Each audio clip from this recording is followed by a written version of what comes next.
Hello students, welcome back to the channel Dinesh sir live study. आप मेरे साथ सीख रहे हैं 10th स्टैंडर्ड का geometry 3.4 practice set circle chapter के अंदर हमारा शुरू है। लास्ट लेक्चर में आपने क्वेश्चन नंबर 5 तक सीख लिया था 3.4 के अंदर। इस लेक्चर में हम क्वेश्चन नंबर 6, 7 और 8 देखेंगे। ओके, चलो स्टार्ट करते हैं।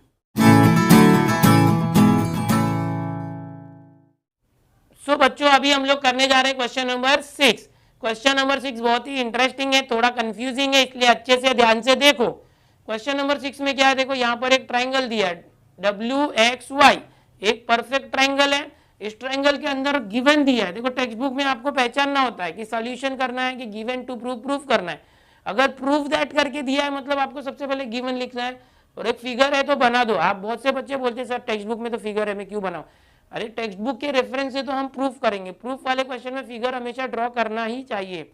तो ये फिगर है, तो इसमें दिया है altitude YZ and XT of triangle WXY intersected P। Altitude YZ and XT, इन दोनों को एल्टीट्यूड बोला है। एल्टीट्यूड मतलब होता है हाइट, और हाइट कभी भी परपेंडिकुलर होती है 90 डिग्री। देखो यहाँ पर दिया हुआ है 90 डिग्री, तो ये दोनों एल्टीट्यूड है। ओके, और ये लोग P पर इंटरसेक्ट करते हैं। प्रूफ करना है WZPT इज साइक्लिक। देखो WZPT ये साइक्लिक क्वाड्रिलेटरल प्रूफ करना है। कैसे प्रूफ करेंगे, देखो ये इतना, देखो ये ब्लू कलर में दिखा रहा हूं ना, इतने क्वाड्रिलेटरल की बात हो रही है। ये इतने से क्वाड्रिलेटरल की बात हो रही है कि WZPT ये जो है ये साइक्लिक क्वाड्रिलेटरल पहला प्रूफ है। दूसरा प्रूफ है पॉइंट्स XZTY, पॉइंट्स XZTY, ये चारों पॉइंट्स जो है कौन साइक्लिक प्रूफ करो। तो दोनों का मीनिंग यही है कि दोनों साइक्लिक, कौन साइक्लिक का मतलब वही है कि एक साइकिल के ऊपर चारों पॉइंट है। तो कैसे करोगे, देखो प्रूफ, यहाँ पर मैं कोई कंस्ट्रक्शन नहीं दे रहा हूँ आपको, बिना कंस्ट्रक्शन के प्रूफ हो सकता है। तो क्या करेंगे, देखो सबसे पहला WZPT इस रेक्टेंगल की बात कर, अरे इस क्वाड्रिलेटरल की बात करेंगे। अभी अभी जो पिछला क्वेश्चन मैंने आपको बताया था 5th में, वहां पर आपने क्या देखा था कि एक रेक्टेंगल था, और इसको भी हमने साइक्लिक प्रूफ करके दिखाया था। कैसे किया था, हमने बताया था कि रेक्टेंगल के हर एक एंगल, ईच एंगल 90 डिग्री होता है, राइट एंगल। फिर हमने बताया था कि जो अपोजिट एंगल्स होते हैं उनका टोटल 180 डिग्री होगा, 90 90 180। इसका मतलब ये जो रेक्टेंगल है ये साइक्लिक है।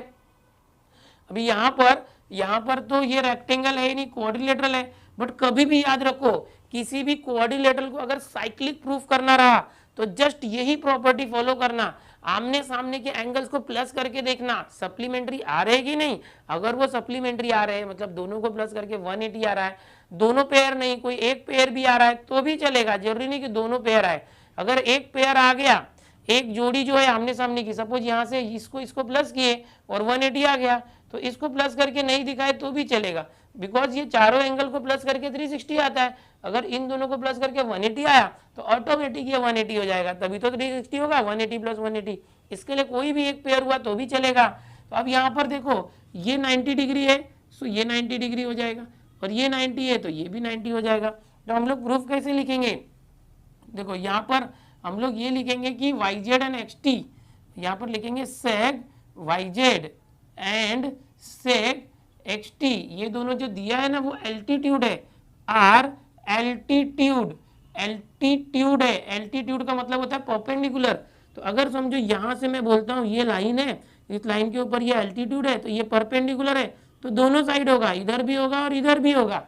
समझ में आ रहा है। तो वैसे ही ये एल्टीट्यूड है तो दोनों साइड में परपेंडिकुलर होगा। मुझे ये ब्लू से जो मैंने शेड किया उसकी बात करनी है, इसलिए मैं इसको 90 दिखाऊंगा। WZP, angle WZP is equal to, और ये जो है ये WTP, देखो ये दोनों 90 है, ये 90 दिया तो ये ऑटोमेटिक 90 हो जाएगा, ये एल्टीट्यूड है इसलिए दोनों साइड 90 होगा। तो WTP दोनों क्या हो गए 90 डिग्री। क्यों 90 डिग्री, बिकॉज ये एल्टीट्यूड है। एल्टीट्यूड जो है हमेशा राइट एंगल पे, एल्टीट्यूड हमेशा क्या होता है कि इस पे 90 डिग्री पे होता है। ठीक है, अभी देखो ये हो गया। अभी इसके बाद ये, अब इन दोनों को प्लस करो, ये अभी यही है ना क्वाड्रिलेटरल, तो इनको प्लस करना दोनों को, तो ये क्या हो जाएगा, देखो एंगल WZP, इसको और इसको प्लस करना एंगल WTP, मतलब क्या WZP ये है, WTP ये दोनों एंगल को प्लस करना, दोनों 90 90 है, प्लस करेंगे तो क्या आ जाएगा 90 plus 90 that is 180 degree. So angle WZP plus angle WTP is 180 degree. इससे क्या समझ में आ रहा है कि जो क्वाड्रिलेटरल है WZPT, इसके आमने सामने के जो एंगल्स को प्लस किया तो 180 आया। मतलब opposite angles of quadrilateral WZPT are supplementary का मतलब होता है प्लस करने पर 180 डिग्री आता है। देयरफॉर हम लोग क्या बोलेंगे, क्या प्रूफ करना था, क्वाड्रिलेटरल WZPT इज साइक्लिक। आप ऐसे लिख सकते हो बाय थियरम ऑफ क्या था, साइक्लिक क्वाड्रिलेटरल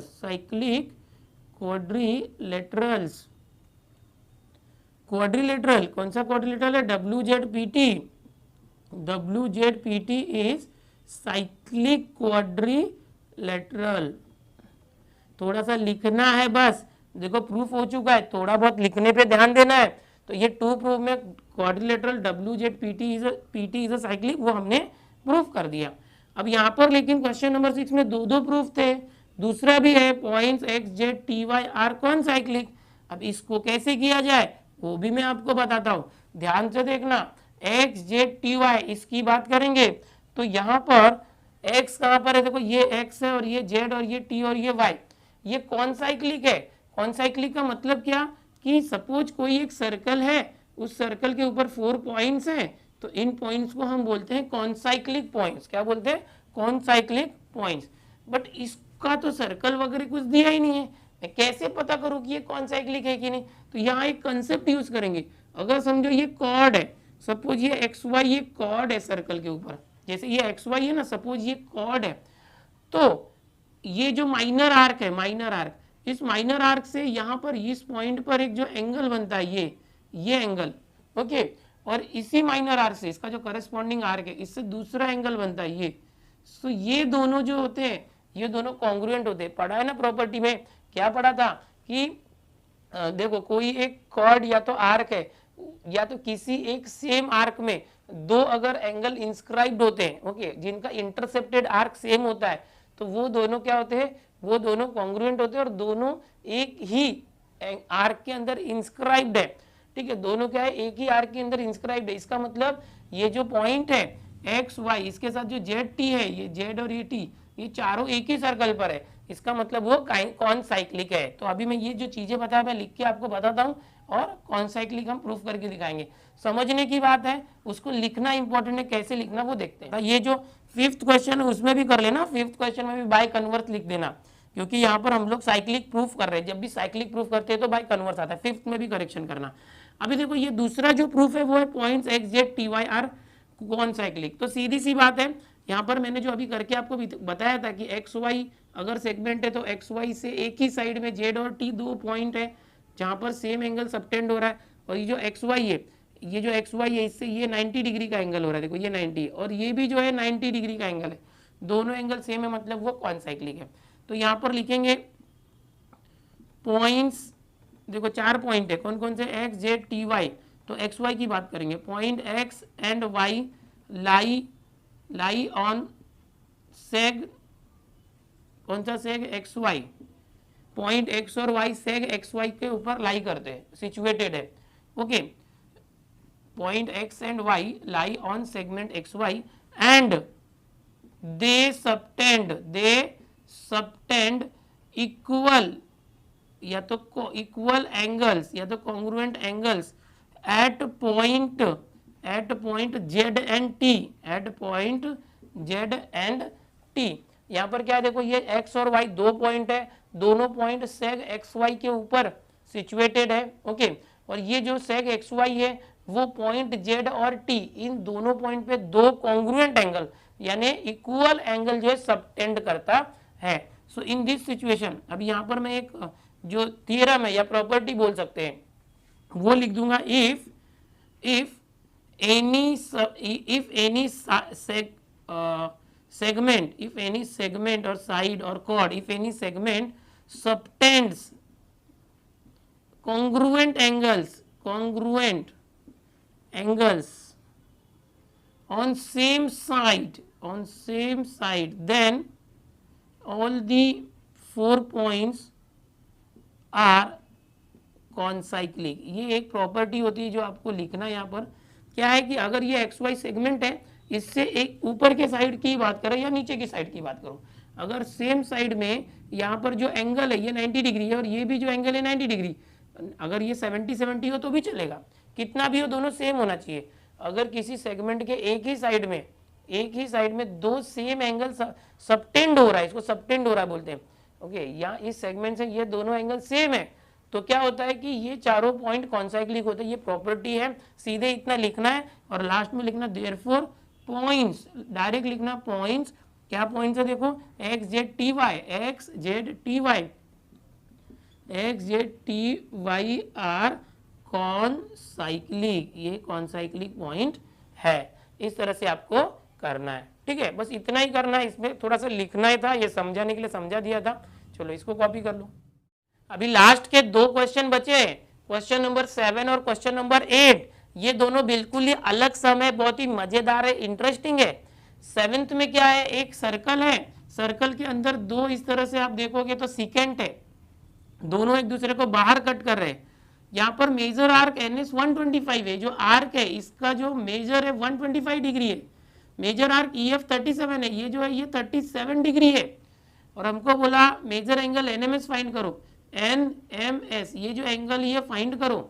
तो कैसे करने का, यहाँ पर बच्चों आपको बता दूं कैसे करते हैं। दो यहाँ पर प्रॉपर्टी बताना चाहूंगा, यहाँ पर दो सर्कल है समझो, यहाँ पर अगर ये दो अगर कॉर्ड है, दोनों कॉर्ड एक दूसरे को अगर अंदर कट करते, इंटरनल इंटरसेक्ट करते हैं, या तो दो कॉर्ड है दोनों एक दूसरे को बाहर इंटरसेक्ट करते हैं ऐसे, तो होता क्या है, ये दोनों कॉर्ड क्या कर रहे हैं, इसके सामने देखो ये एक आर्क है और ये एक आर्क है, इनको इंटरसेक्ट कर रहे हैं, ये आर्क और ये आर्क। ये वाला एंगल क्या कर रहा है, देखो ये एंगल की बात कर रहे हैं, दोनों एंगल, ये एंगल क्या कर रहा है, एक छोटा का कॉर्ड है एक और एक बड़ा कॉर्ड को इंटरसेक्ट कर रहे हैं, ध्यान से देखना। तो होता क्या है, सपोज ये कॉर्ड 60 डिग्री है और ये 40 डिग्री है सपोज आर्क, और ये जो आर्क है ये भी समझो ये 60 डिग्री है और ये 40 डिग्री है इसका मेजर, आर्क का मेजर। तो ये दोनों के अंदर सेम प्रॉपर्टी यूज होती है। क्या करने का, ये अगर मुझे एंगल की वैल्यू फाइंड करनी है तो मैं क्या करूंगा, इन दोनों को प्लस करके इस तरह से 60 + 40 दोनों को प्लस करके हाफ कर दूंगा, दोनों को प्लस करके आधा कर दूंगा। 60 और 40 कितना, 100, 100 का हाफ यानी आधा, 100 का आधा 50, तो ये 50 आ गया, समझ में आया। और यहाँ पर क्या होता है, अगर एंगल बाहर है तो इन दोनों को माइनस करने का, क्या करने का, 60 और -40 और फिर हाफ करने का। तो ये 60 और 40 को माइनस किया तो कितना आएगा, 20, 20 का आधा कितना, 10, तो ये एंगल 10 आ गया। बस ये दो प्रॉपर्टी है, ये 7th क्वेश्चन में ये वाली प्रॉपर्टी है एक्सटीरियर एंगल की, और जो 8th वाले क्वेश्चन में ये प्रॉपर्टी है। दोनों आर्क जो है उसको प्लस करके हाफ कर दो। अब सॉल्यूशन क्या है, देखो ये दोनों आर्क दिया है और ये एंगल निकाला है, और ओरली कर दो तो ओरली। अब ये एंगल बाहर है, बाहर होता तो माइनस करते, 125 में से 37 माइनस करो, 125 - 37 तो कैसे आएगा, देखो 15 में से 7 गया 8, 11 में 3 गया 8, 88 डिग्री। इनको माइनस किया 88 का क्या करना है, आधा, हाफ, 88 का हाफ किया तो 44, तो ये एंगल 44 आ गया, हो गया। अगर 8th वाला क्वेश्चन करोगे, 8th वाला, तो उसमें ऐसा सम है, तो उसमें जो दोनों आर्क दिया होगा उसको प्लस करके हाफ करना, बहुत सिंपल है। बट लिखने का कैसे, 88 आंसर तो आ गया, बट लिखोगे कैसे वो देखो। यहाँ पर सबसे पहले लिखना, क्वेश्चन में क्या दिया है, कुछ दिया है क्या, कुछ भी नहीं दिया है।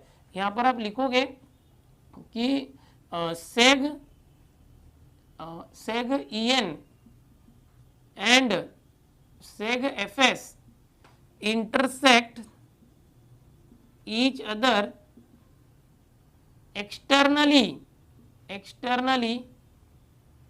at point M, okay, point M पर ये दोनों सेगमेंट एक्सटर्नली इंटरसेक्ट कर रहे हैं, ओके। एंड जो इंटरसेप्टेड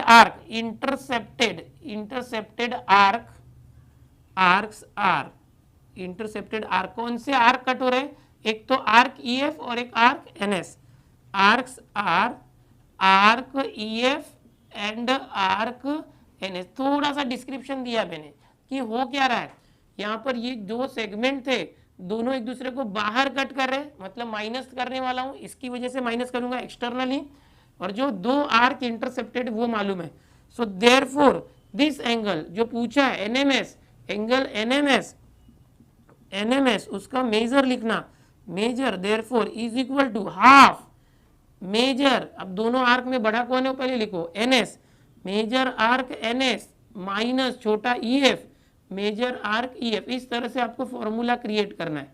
कैसे किया मैंने फॉर्मूला क्रिएट, जो बड़ा आर्क है उसमें से छोटे आर्क को माइनस किया और उसके पहले 1/2 से मल्टीप्लाई किया, मतलब हाफ। क्या हो जाएगा देखो 1/2 इंटू मेजर आर्क एनएस कितना दिया है 125, एनएस कितना है 125 माइनस मेजर आर्क ई, ये आर्क ईएफ है, ईएफ कितना है देखो ईएफ 37 डिग्री। तो अब इसको दोनों को माइनस करना, कैसे आएगा देखो हाफ, यहाँ पर डॉट का मतलब मल्टीप्लाई होता है, 15 में से 7 गया 8, 11 में से 3 गया 8, तो 2 से क्रॉस किया तो 44, तो ये 44 डिग्री आ गया। So measure angle NMS is equal to 44 degree. बस हो गया, इतना ही करना था, बहुत ही सिंपल है। क्वेश्चन नंबर 7, जल्दी से इसको कॉपी करो, 8 वाला बताते हैं और प्रैक्टिस 3.4 को फिनिश करते हैं। Now see the last question, question number 8। देखो ये डायग्राम है, ये समझने के लिए बनाया था मैंने। ओके ये डायग्राम है, पिछले क्वेश्चन का फॉर्मेट मैंने सेम रखा है। Question number 8, in figure chord AC and D intersected B, so given that chord, यहाँ पर लिख सकते हैं सेग है ना, कॉर्ड लिख सकते हैं यहाँ पर, chord AC and chord BD intersect each other internally, लिख दो इंटरनली, दोनों क्या कर रहे हैं, दोनों एक दूसरे को अंदर एट पॉइंट बी पर कट कर रहे हैं। देखो दो कॉर्ड है AC और D, दोनों एक दूसरे को क्या कर रहे हैं, अंदर इनसाइड पॉइंट बी पर इंटरसेक्ट कर रहे हैं। और क्या दिया देखो, angle ABE is equal to 108 degree, angle ABE is given 108 degree, ABE this is given 108 degree, ठीक है। और क्या बोला है, measure arc AE, measure arc AE is equal to 95 degree, find measure arc DC, measure arc DC कितना, तो कैसे करेंगे देखो इंटरसेप्टेड आर्क्स आर, अब ये दोनों देखो ये 108 दिया है, AE 95, ये वाला आर्क बोला है 95, ये हमेशा ये रहता है, अब ये दिया है तो ये दोनों लेने का आमने सामने। यहाँ पर था ना, अगर समझो ये नहीं है, ये नहीं है, इस एंगल की बात करेंगे ये, और सपोज ये 60 है, ये 40 है, तो इन दोनों को प्लस करना, 60 40 100 और उसका आधा 50, ऐसे भी कर सकते हैं, समझ में आ रहा है। और ये 50 तो आमने सामने ये भी 50 होगा, कोई भी एक एंगल लेंगे। अब ये 108 दिया है तो एंगल क्या है ABE, angle is what ABE, arc कौन सा है, arc AE and DC, arc AE and DC are intercepted, angle कौन सा है ABE, ये कैसे आएगा, measure arc AE half of measure arc AE, और ये अंदर कट कर रहे ना, बाहर नहीं है अंदर, तो प्लस लेना, ये जो है ना अंदर कट कर रहे तो यहाँ पर प्लस करना, ओके ऐसे बाहर होगा तो माइनस करते हैं। आर्क AE और दूसरा आर्क DC, या तो CD ले लो, यहाँ DC बोला DC ले लो, समझ में आया, आर्क DC, AE और DC इन दोनों आर्क को क्यों लिया, बिकॉज ये एंगल दिया, अगर ये या तो ये एंगल होता तो ये वाला आर्क लेते, AD और EC। कैसे करेंगे देखो, मेजर एंगल ABE दिया डायरेक्ट 108 दिया, ये हाफ आर्क AE कितना दिया है AE 95, आर्क AE 95 है, और प्लस मेजर आर्क DC पता नहीं है कितना है। अभी कैसे करना देखो, ये 2 है ना, अपॉन में यहाँ के मल्टीप्लाई होगा, 108 इंटू 2 हो जाएगा, इस तरह से 108 इंटू 2 इज इक्वल टू, ये बच गया 95 प्लस मेजर आर्क DC, फिर 2 का मल्टीप्लाई करो, 2 8 16, 2 1 2, 216 हो गया, ये 95 को इस तरफ लाओ, minus 95 is equal to measure arc DC, अदला बदली करो, मेजर आर्क DC को पहले लिख दो, measure arc DC is equal to, इसमें से माइनस करो, 6 में से 5 गया 1, 11 में से 9 गया 2, और ये 121 हो गया। और ये इस तरह से करना है, आर्क का मेजर डिग्री में लिखते हैं, ये 121 डिग्री आ गया। बहुत ही इंटरेस्टिंग, इसके पहले जो 7 था वहां पर माइनस था, 8th में प्लस है, क्योंकि 7th में ऐसे था दोनों कॉर्ड बाहर आके कट करते थे तो यहाँ माइनस लेने का, दोनों कॉर्ड अंदर कट करेंगे तो प्लस करना। एंगल ये है या ये दोनों रहेगा तो ये दोनों आर्क लेना, अगर ये दोनों एंगल में से कोई एंगल पूछेगा तो ये दोनों आर्क को प्लस करना। तो यहाँ पर ये खत्म हो गया, इसको कॉपी कर लो। तो स्टूडेंट इस तरह से हमारा जो प्रैक्टिस सेट 3.4 है वो फिनिश होता है। ये जो प्रैक्टिस सेट 3.4 है ये स्टूडेंट्स को टफ लगता है, लेकिन मैंने बहुत इजी करके दिया है आपको। अभी तक प्रैक्टिस सेट 3.1, 2, 3, 4 पूरा हो चुका है, बहुत मजेदार है। आप मेरे लेक्चर्स देखो, हर एक क्वेश्चन को 2-2 बार लिख के प्रैक्टिस करो तो ही आपको अच्छे से आएगा। अब रह गया है प्रैक्टिस सेट 3.5 इसके आगे का, जिसमें 5 क्वेश्चन है। पांचों क्वेश्चन बहुत ही इंटरेस्टिंग है। उसका पहले मैं बेसिक बताऊंगा, कुछ थियरम्स बताऊंगा जो आपको थियरम्स को सीखना होगा, और इजी फॉर्मूले हैं। और 3.5 के अंदर से क्वेश्चन आते हैं बोर्ड एग्जाम में, बहुत ही मजेदार क्वेश्चंस हैं। ठीक है, चैनल पर पहली बार आया तो चैनल को सब्सक्राइब जरूर कर लो, और मिलते हैं नेक्स्ट वीडियो में ऐसे ही और मजेदार लेक्चर के साथ। बाय।